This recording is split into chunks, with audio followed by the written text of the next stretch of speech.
রুটি কাপড়া মাকানের প্রশ্নে অনেক কথা তো হচ্ছে। তো সারা বাংলা জুড়েই বিভিন্ন রেল স্টেশনে যারা জবরদখল করে আছেন সেগুলো রেল কার্যত ভাঙছে। রেলের যে নির্দেশ সেগুলো তার পরিপ্রেক্ষিতে, কিন্তু স্টেশনের বাইরে যে সমস্ত হকার আছে, যাতে জীবন জীবিকার প্রশ্নে অনেক পলিটিক্যাল লিডার যারা রুটি কাপড়া মাকানের কথা বলেন, তারা এখন কেমন আছেন সেটা সব থেকে বড় প্রশ্ন। যদিও হাইকোর্টের সিদ্ধান্ত অনুযায়ী আপাতত এখন স্থগিতাদেশ রয়েছে। এই মুহূর্তে রয়েছে হাবড়া স্টেশনে। এই ছবিটা অত্যন্ত বেদনার, ভয়ঙ্কর। এ কারণে যারা স্টেশনের পরে যারা এনক্রোচমেন্ট করে রেখেছিলেন, রেল তার নির্দেশ বা আদেশ অনুসারে সেগুলো ভেঙেছেন। এটা একটা তো রেলের নিয়ম নীতির মধ্যে, আমার তা নিয়ে কোনো প্রশ্ন নেই। প্রশ্ন আমার এক জায়গাতেই, জীবন জীবিকার প্রশ্নে তারা কেমন আছেন সেই পরিবারগুলো নিয়ে একটা হতাশার একটা অন্ধকার তৈরি হয়েছে।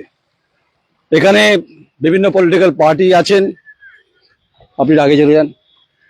তো স্বাভাবিকভাবে এখানে বামপন্থীরা বলছেন যে হকার পরিবারদের তার খাওয়ানোর ব্যবস্থা করছেন।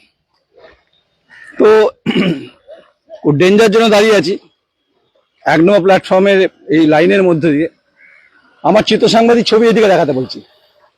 আমার থেকে গুরুত্বপূর্ণ ছবি এই ভাঙাগুলো। আমার মুখ দেখানোর থেকে এটা দেখানো ভালো। তো এটা সারা বাংলার একই ছবি।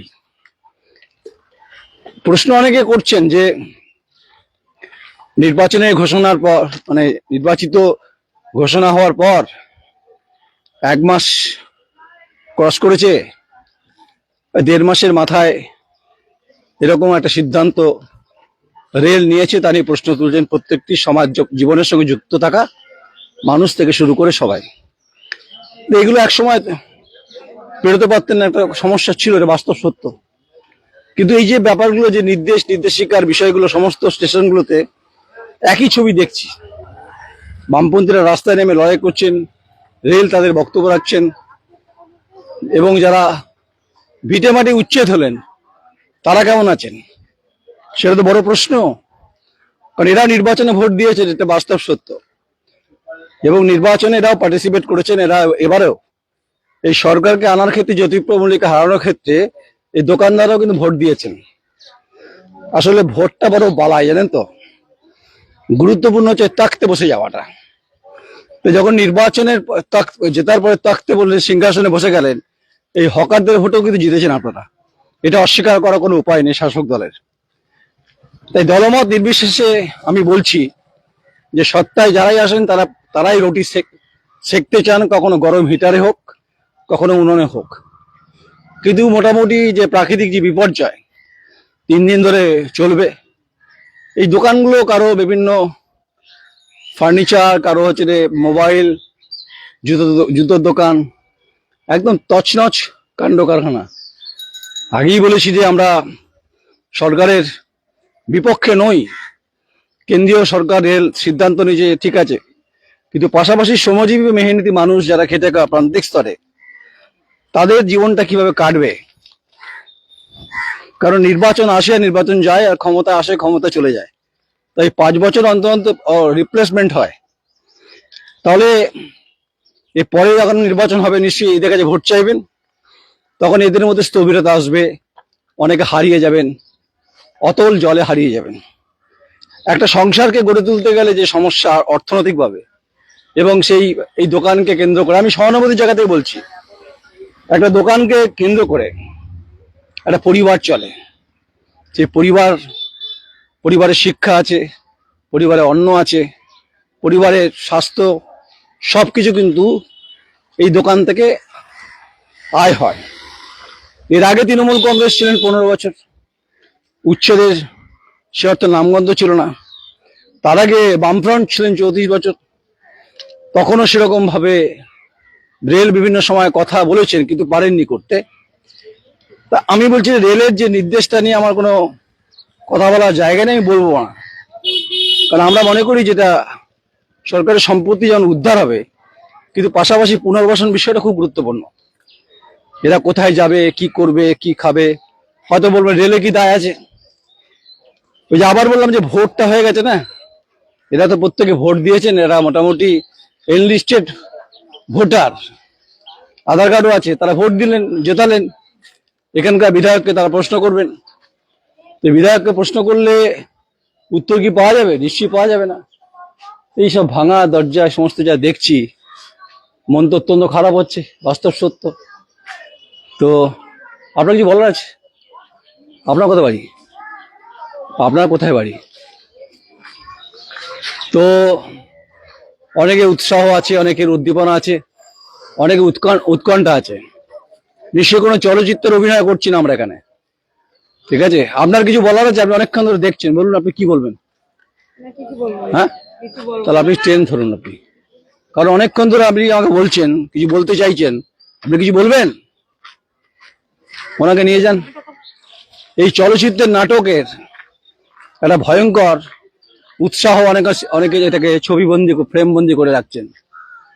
আচ্ছা, ফ্রেম বন্দি করা, এদিকের দিকে তাকাতে বলছি, ওদিকে দেখান ভিডিওটা, কি অবস্থা দেখুন।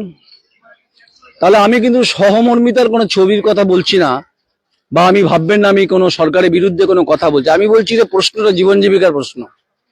আমি বলছি যে এখানকার রোটি কাপড়া মাকানের প্রশ্ন। কি আপনার শুনতে খারাপ লাগলো জীবন জীবিকা? আপনার খারাপ লাগলো? জীবন জীবিকার কথাই তো বলছি।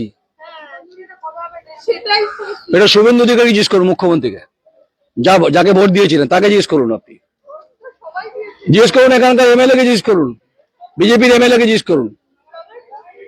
তো যাই হোক, শুভেন্দু অধিকারীকে প্রশ্ন করতে চায় এখানকার মুখ্যমন্ত্রী, দম নেই কারো।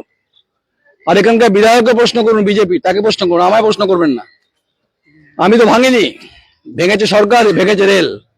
তাই ঘর যাদের ভেঙেছে তাদের যন্ত্রণা আছে, ব্যথা আছে।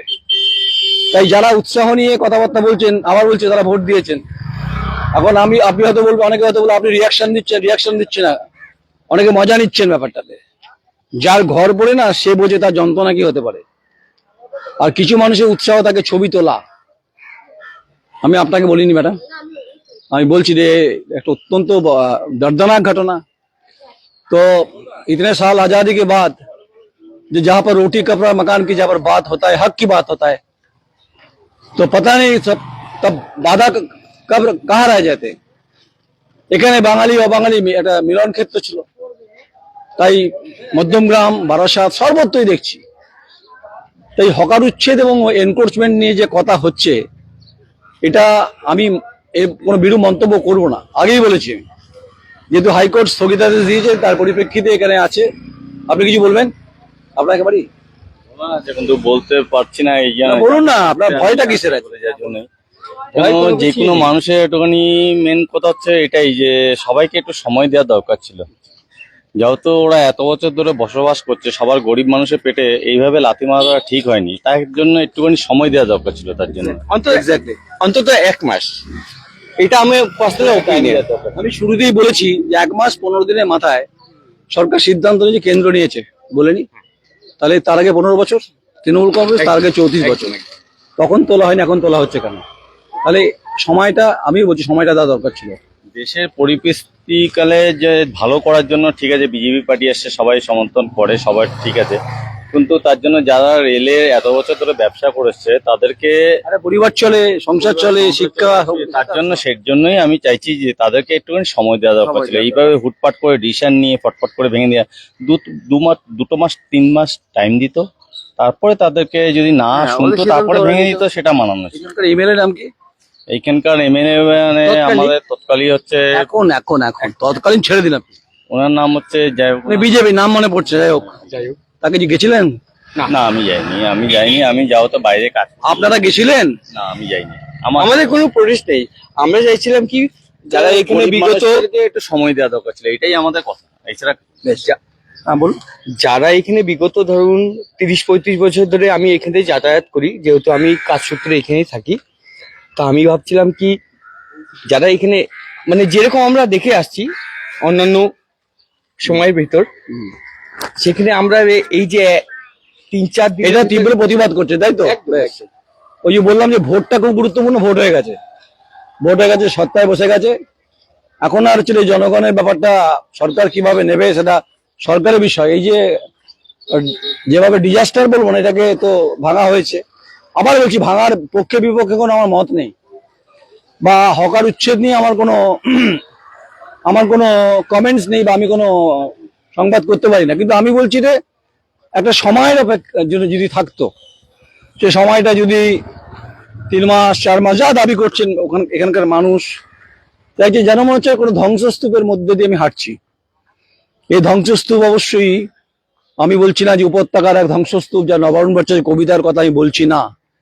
আমি বলছি বাস্তবের উপর দাঁড়িয়ে যেটা রেল তার যে জায়গা দখল করে যারা দীর্ঘদিন আছেন সেটা নোটিশ দিয়েছেন। কিন্তু প্রশ্ন এখানে বিভিন্ন মানুষের আছে, শ্রমজীবী মানুষের, যেটা শুরুতেই বলছিলাম, যে এরা প্রত্যেকে ভোটের ভাগিদার, ভোট দিয়েছেন, কিন্তু এদের জীবন যন্ত্রণাগুলো কিভাবে লল্লাট হয়ে গেছে, মানে নষ্ট হয়েছে। রেল অবশ্য বুলডোজার চালিয়েছেন, বুলডোজারটা চলেছে এদের হৃদয়ের মধ্য দিয়ে, বুকের উপর দিয়ে গেছে। তাই যাই হোক, আবার যেমন আপনি জায়গা দখল করে থাকবেন, তার যেমন সমর্থন আমি করতে পারি না, আবার পুনর্বাসনের বিষয়টা খুব গুরুত্বপূর্ণ। তারা যাবে কোথায়? তারা হচ্ছে এই বাংলার, তারা অংশীদার, তারাও ভোট দেন, তাদের শুরুই বলছিলাম জীবনবোধ আছে। তো এমনি আজকে প্রাকৃতিক বিপর্যয়ের কথা বলছি, আর তার সঙ্গে হাবড়া স্টেশন খুব গুরুত্বপূর্ণ এই কারণে যে বিরাট বড় মার্কেট রয়েছে, যে মার্কেটে লক্ষ লক্ষ টাকার টার্নওভার আছে। পাশেই হচ্ছে যে সীমান্তবর্তী বনগাঁ রয়েছে, বনগাঁর ওপারে বাংলাদেশ পেট্রাপোল রয়েছে, যশোর রোড খুব main road, Habra station Bongaon পর্যন্ত গেছে, এটাও গুরুত্বপূর্ণ। তো এই যে সামগ্রিকভাবে যে আমি রাজনীতির ঊর্ধ্বে গিয়ে বলছি যে হোনা था क्या मगर ये होना ही था। तो कुछ सवाल भी आ रहा है, भाई इतना जल्दी क्यों?